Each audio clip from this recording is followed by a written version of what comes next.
வணக்கம். ஆகாஷ்வாணி புதுச்சேரி செய்தி சுருக்கம் வாசிப்பவர் செங்கேனி பழனி. இந்திய வானிலை ஆய்வு மையத்தால் உருவாக்கப்பட்டுள்ள புவியியல் தகவல் நடைமுறை அடிப்படையிலான புதிய தொழில்நுட்பம் சுயசார்புக்கு ஊக்கமளிக்கும் என்று மத்திய அறிவியல் தொழில்நுட்பத்துறை இணை அமைச்சர் டாக்டர் ஜிதேந்திர சிங் கூறியுள்ளார்.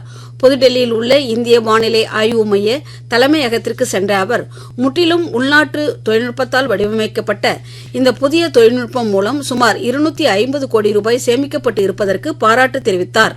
நாட்டின் பொருளாதாரத்தை 2035ஆம் ஆண்டிற்குள் 1.7 டிரில்லியன் டாலராக அதிகரிக்க செயற்கை நுண்ணறிவு தொழில்நுட்பம் உதவும் என்று மத்திய அரசு தெரிவித்துள்ளது.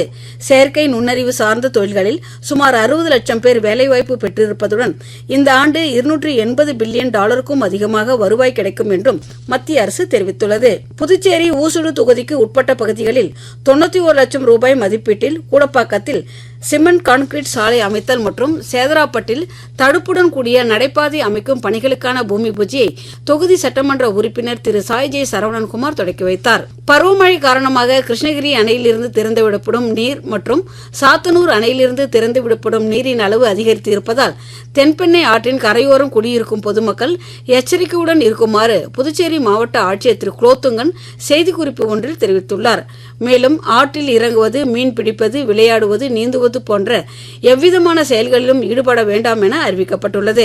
தெற்கு கடலோர ஆந்திரா மற்றும் அதனை ஒட்டிய பகுதிகளின் மேல் நிலவிய வளிமண்டல கீழடுக்கு சுழற்சி காரணமாக இன்று முதல் 4 நாட்களுக்கு தமிழ்நாடு, புதுச்சேரி மற்றும் காரைக்கால் பகுதிகளில் இடி மின்னல் மற்றும் பலத்த காற்றுடன் கூடிய லேசானது முதல் மிதமான மழை பெய்யக்கூடும் என சென்னை வானிலை ஆய்வு மையம் தெரிவித்துள்ளது. இத்துடன் இந்த செய்திச் சுருக்கம் நிறைவு பெறுகிறது.